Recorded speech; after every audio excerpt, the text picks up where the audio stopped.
Hello दोस्तों, आप सभी को प्रभु यीशु मसीह के नाम में जय मसीह की, परमेश्वर के नाम की स्तुति और महिमा हो। फिर से मैं आप सभी का स्वागत करता हूं हमारे एक और नए वीडियो में। दोस्तों, आज का वीडियो बहुत सारे मसीह लोगों के सवालों के ऊपर आधारित है। बहुत बार हमारे वीडियोस में आप में से बहुत सारे मसीह भाई बहन लोग कमेंट करते हैं और बहुत सारे सवाल हमसे पूछते हैं। मैं हर बार ये कोशिश करता हूं कि आपके सवालों का जवाब मैं वीडियो के माध्यम से दूं, क्योंकि बार बार कमेंट में आकर लिखकर जवाब देना संभव नहीं हो पाता है, क्योंकि सवाल का जवाब लिखकर देने में, समझाने में काफ़ी परेशानी होती है और ज़्यादा लिखने के कारण लोग पढ़ते नहीं हैं। इसीलिए मैं हमेशा कोशिश करता हूं कि हमारे वीडियोस में जब भी कोई कमेंट करता है उसके सवाल का जवाब मैं एक नया वीडियो बना कर दूं, ताकि जिसने सवाल किया उसको भी जवाब मिले और साथ ही साथ और भी लोगों के मन में अगर ऐसा कोई सवाल है तो उनको भी जवाब मिल सके। तो आज का वीडियो भी मैं आप लोगों में से ही कई भाई बहनों ने एक सवाल पूछा था, उसके ऊपर बना रहा हूं। और वो सवाल जो बहुत सारे भाई बहनों ने मुझसे पूछा था वो ये था, क्या मसीह में छोटे बच्चों को बपतिस्मा देना चाहिए? क्या मसीह के अंदर जो प्रभु में होते हैं लोग, उनके छोटे बच्चे जो होते हैं, क्या उन लोगों को बपतिस्मा देना सही है या गलत है? तो इसके ऊपर बहुत सारे लोगों ने मुझसे सवाल पूछा था और कई बार कमेंट लाइव में आकर भी लोग कमेंट करके सवाल पूछते, तो मैं लाइव के दौरान मैंने जवाब दिया है। लेकिन बहुत सारे लोग वीडियोस के कमेंट में पूछते थे, इसलिए आज मैं वीडियो इस टॉपिक के ऊपर बना रहा हूं। तो आज इस वीडियो का बड़े ध्यान से देखिए। जो बातें मैं आपको बताने वाला हूं उसे ध्यान से सुनिएगा। वचन से कुछ बातें मैं आपको दिखाऊंगा, वचन को बड़े ध्यान से सुनिएगा, क्योंकि आज के वीडियो के बाद आपको पता चल जाएगा कि बच्चों का बपतिस्मा देना सही है या गलत है। बच्चों को बपतिस्मा देना सही है या गलत है? क्या ऐसा करना चाहिए कलीसिया को कि छोटे बच्चों को ही, जो दूध पीने वाले बच्चे हैं या बहुत छोटे बच्चे हैं, उनको बपतिस्मा देना चाहिए कलीसिया को या नहीं देना चाहिए? तो वचन से मैं आपको साबित करूंगा, वचन से मैं आपको बताने वाला हूं। इसीलिए वीडियो को बड़े ध्यान से देखें, पूरा वीडियो देखें, स्किप करके ना जाएं, क्योंकि हमारा वीडियो ज़्यादा लंबा नहीं होता है। अगर आप पूरा वीडियो देखेंगे तो आपको सारी बातें अच्छे से समझ में आ जाएगी। तो चलिए दोस्तों, देर नहीं करते हुए आज के इस वीडियो को हम शुरू करते हैं। तो जैसे कि मैंने वीडियो की शुरुआत में कहा कि आज मैं बताने वाला हूं बच्चों को बपतिस्मा देने के बारे में, क्योंकि बहुत सारे भाई बहन लोग हमसे सवाल करते हैं। आपके मन में भी शायद कभी ना कभी ये सवाल आया होगा कि बच्चों को बपतिस्मा देना सही है या नहीं। हो सकता है कि आपके परिवार में भी कुछ ऐसे लोग होंगे जिन्होंने बचपन में ही बपतिस्मा ले लिया हो, या फिर आप ऐसे लोगों को जानते होंगे या ऐसे कलीसिया को आप जानते होंगे जहां पर छोटे बच्चों को बपतिस्मा दिया जाता है। तो कई बार आपके मन में ये सवाल जरूर आता होगा, क्या बाइबल के अनुसार ऐसा सही है? क्या बाइबल के अकॉर्डिंग छोटे बच्चों को बपतिस्मा देना उचित है?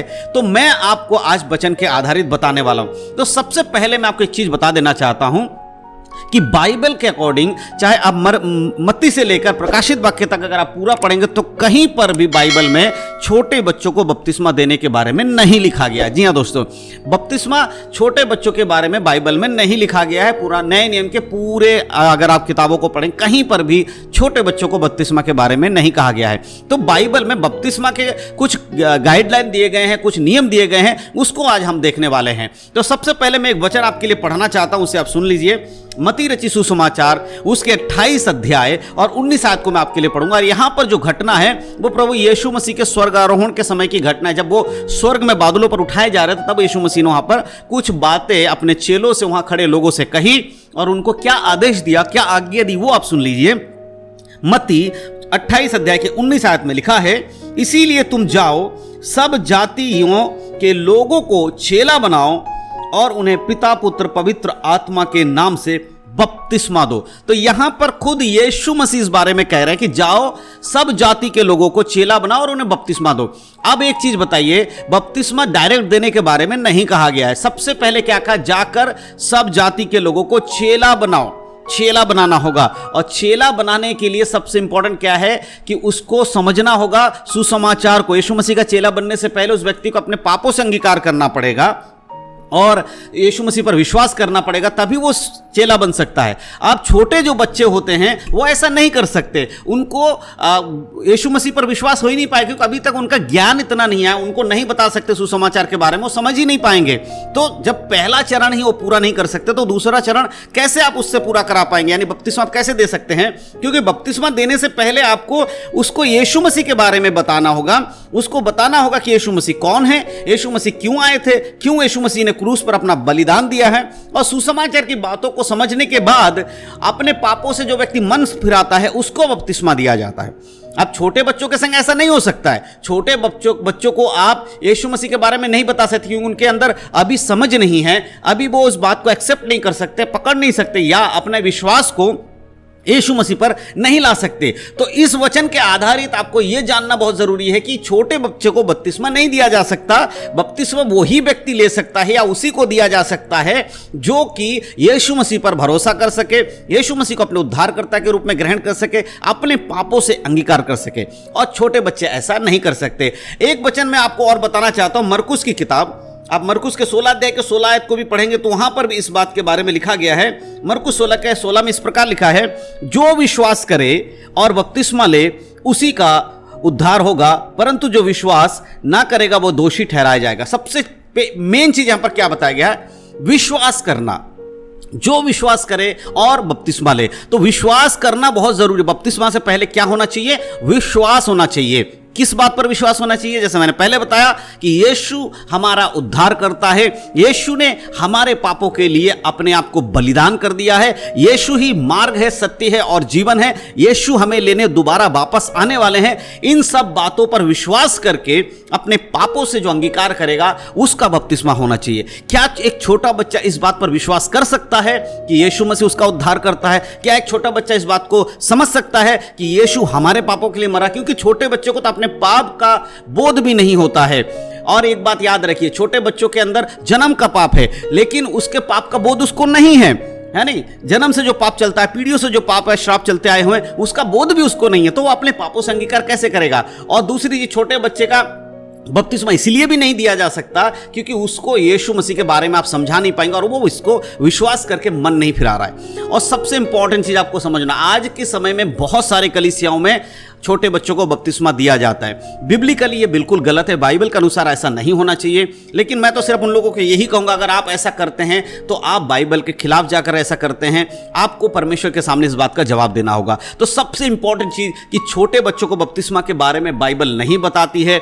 इसीलिए यदि आप में से कोई भी किसी छोटे बच्चों को बपतिस्मा देते देखते हैं, आप इस बात को बताइए, उनको समझाइए कि बाइबल के अनुसार ऐसा नहीं किया जा सकता।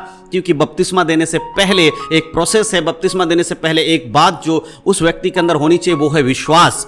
यीशु मसीह पर उसको विश्वास करना होगा, तभी वो बपतिस्मा ले सकता है, अन्यथा उसके बपतिस्मा का कोई मतलब ही नहीं है। आप एक चीज सोचिए, एक छोटा बच्चा यीशु मसीह को, आपने यीशु के नाम से उसको बपतिस्मा दे दिया, उसको अपने बारे में कुछ पता ही नहीं है, उसको बोध नहीं, उसके अंदर अभी तक वो ज्ञान नहीं आया, उस संसारिक बातों को नहीं जानता है। बपतिस्मा उसने बचपन में ले लिया, उसके माँ बाप ने दिला दिया या चर्च के किसी पादरी ने, पास्टर ने, किसी ने उसको बपतिस्मा दे दिया, वो बचपन में दे दिया, उसको याद भी नहीं है। अब वो बड़ा होता है, थोड़ा वयस्क हो जाता है, जवान हो जाता है और वो पाप में गिरता है और उसको पता ही नहीं उसका बपतिस्मा हो गया। जबकि बपतिस्मा होने के बाद पाप में नहीं जा सकते आप, लेकिन उस बच्चे को तो नहीं पता था। अब क्या करेंगे आप? इस चीज को मैं एक अपने तरफ से एक उदाहरण दे रहा हूं, लेकिन सही मायने में बपतिस्मा तभी दिया जाना चाहिए जब एक व्यक्ति को अपने पाप का बोध हो जाए, उसे पता चले कि क्या गलत है क्या सही है, तभी तो वो अपने मन फिरा पाएगा ना। उसके बाद बपतिस्मा देना चाहिए, ना कि ऐसे ही कि उस बच्चे को तो पता ही नहीं है कि भाई पाप क्या है और यीशु कौन है, आप उसको बपतिस्मा दे देते। बपतिस्मा देने से कोई स्वर्ग नहीं जाएगा, सिर्फ बपतिस्मा दे देने से कोई व्यक्ति स्वर्ग नहीं जाएगा, उसका पवित्र जीवन जीना और अपने पापों से मन फिराना जरूरी है। जब तक कोई व्यक्ति अपने पापों से मन ना फिराकर बपतिस्मा ना ले, यानी कि पापों से पहले मन फिराए उसके बाद अगर बपतिस्मा ले, तो ही वो स्वर्ग जा पाएगा। क्योंकि उद्धार के साथ साथ बपतिस्मा का एक जुड़ाव है। सबसे पहले उसे अपने यीशु मसीह को उद्धारकर्ता के रूप में ग्रहण करना होगा, अपने पापों से अंगीकार करना होगा और उसके बाद बपतिस्मा लेगा, तभी वो स्वर्ग जाएगा। सिर्फ बपतिस्मा लेने से कोई स्वर्ग नहीं जाता है, इस बात को याद रखिए। तो छोटे बच्चों को बपतिस्मा नहीं दिया जा सकता अकॉर्डिंग टू बाइबल, लेकिन बहुत सारे जगह ऐसा हो रहा है और ये गलत है, बाइबल के अनुसार सही नहीं है। तो मैंने आज जो वचन के अनुसार आपको बताया, मैं विश्वास करता हूं कि आपको समझ में आया है कि एक छोटे बच्चों को बपतिस्मा देना बाइबल के अनुसार सही नहीं है। इसीलिए बपतिस्मा वही व्यक्ति ले जो यीशु को अपने उद्धारकर्ता के रूप में ग्रहण करता हो और पापों से मन फिराकर बपतिस्मा ले। तो इस वीडियो को शेयर करें और भी लोगों तक, इस जानकारी को फैलाएं और भी लोगों तक, ताकि वो भी मसीह के वचन में बढ़ सके। प्रभु यीशु मसीह के नाम में सबको जय मसीह की। God bless you.